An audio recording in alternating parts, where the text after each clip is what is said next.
Hi, this is Dr. Sana Hashmi, and this week in my Print on China column, I wrote on the centrality of China in India-Philippines defense cooperation. So, India is strengthening defense ties with countries in the Southeast Asian region, and the Philippines is on India's top agenda. So, this was visible when on April 19th, India delivered the BrahMos supersonic cruise missiles to the Philippines that were jointly developed by India and Russia. So this delivery was a part of a agreement that was signed in 2022, and the agreement was worth the US $375 million.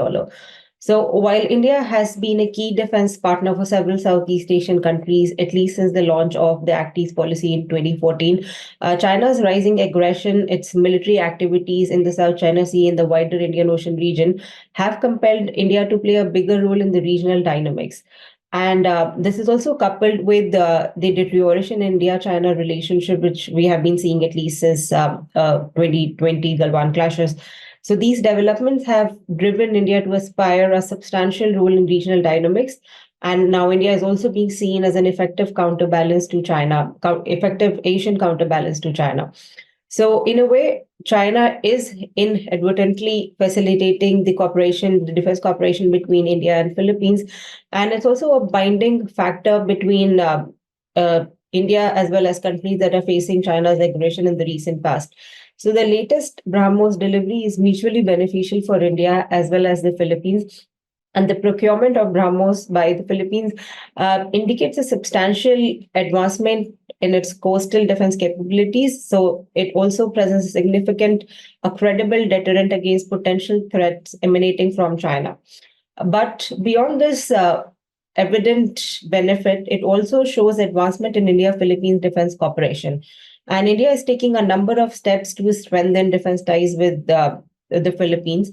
And one important example, apart from the delivery of BrahMos, is India's impending deployment of a defense attaché to its embassy in Manila.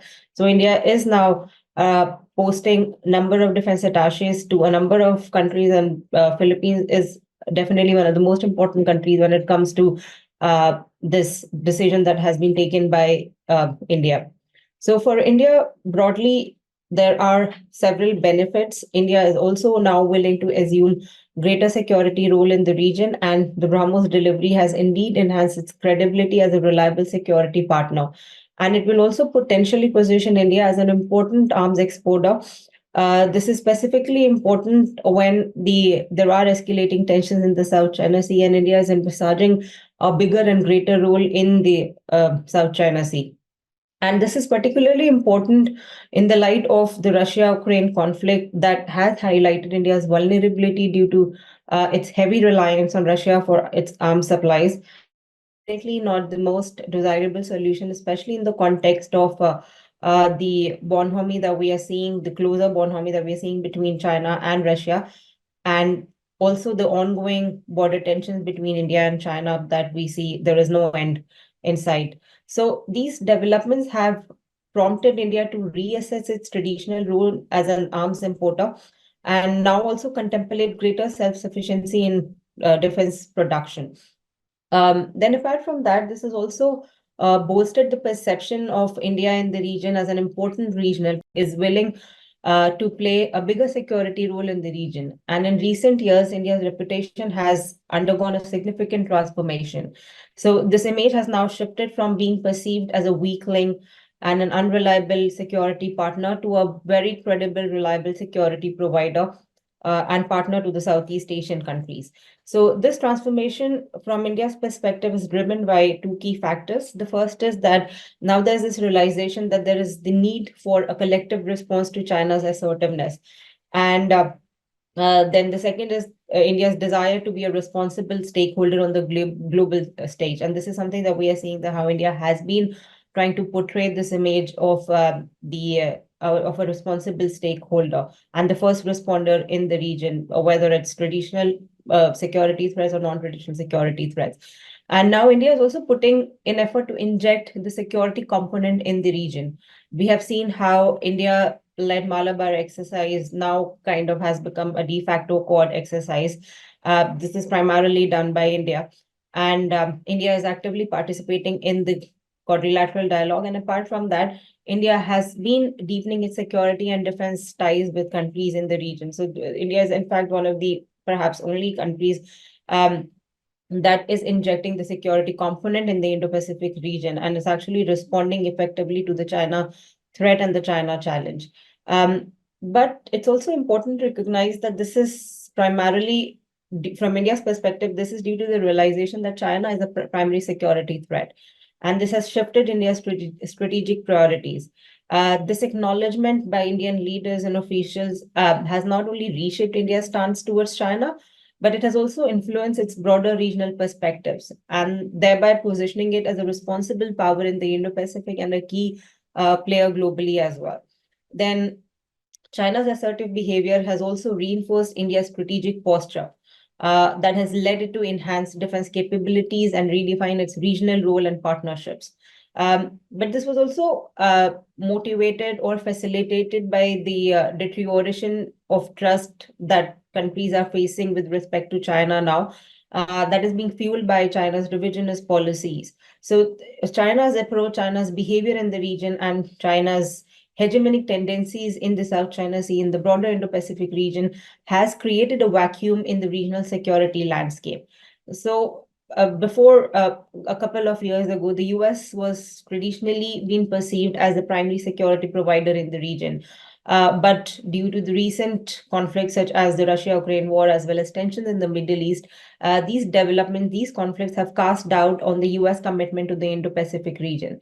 So in this context, and perhaps primarily due to this reason, India's significance in addressing these challenges need to be discussed more. And in fact, India has been playing a very important role, and I feel this cannot be overstated. So consequently, these developments have led the US and other stakeholders to also increasingly turn towards India for greater security engagement or for assuming a greater role in the region. And this has also coincided with India's growing recognition of its own security responsibilities and willingness to fulfill its role of a security provider. But then we also have to address the China issue, and it's fascinating that how China was actually regarded as a friendly country by both India and the Philippines. But now, as I've already mentioned, that it's facilitating the cooperation between India and the Philippines, it has kind of emerged as a catalyst that has prompted India and the Philippines to cooperate in ensuring or perhaps give a collective response to the security threat. And I do believe that here China is to be blamed. China's miscalculation is very much there, and it lies in understanding that China is not able to provide the agency and not able to understand the capabilities of both India and the Philippines, and some how and perhaps sometimes also China treats these countries as economically and militarily inferior.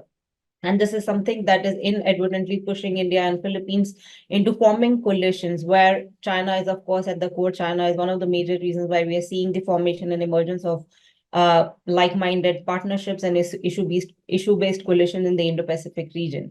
So China's assertiveness in the South China Sea, even Taiwan Strait, and of course at the line of actual control, has ignited a rapid arms race in the Indo-Pacific region.